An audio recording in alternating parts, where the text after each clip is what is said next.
This guy was my friend, and he was like, he used to go to parties and like beat people up and stuff.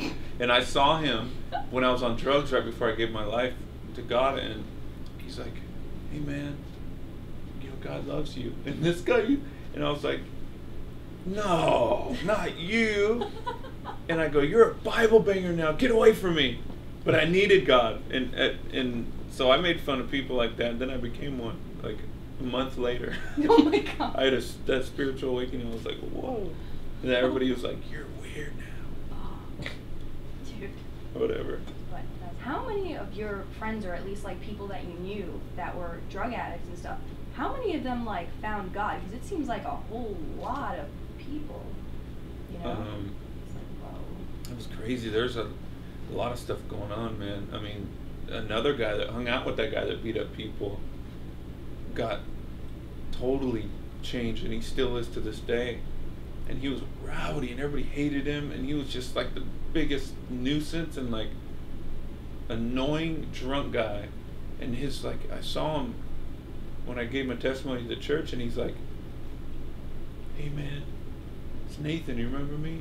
And he's like all upright. He's still got tattoos everywhere and stuff. He's like, "Yeah, I found what you have." And his little boys are like perfect little boys, you know. He's like, "These are my kids." And he's like, "We got to reach out to Donnie," this other guy that we knew that was having problems. And it was just crazy. And then another guy in Corn, around the time after that happened to me, he found Christ too, and he gave his life. And he's still in the band, and he's more quiet about it, but same thing happened. Quit drinking, and he's like, and then a lot of things happen, man. I don't know how many people are still like gung-ho for it like I am, you know, but people are getting touched like all over the place. It was crazy, man. I was telling my one friend about all these things happening, and I was like, these are signs, right? All this stuff keeps happening. And he's like, "Yes, you're being called." And then when he would leave, I'd be like,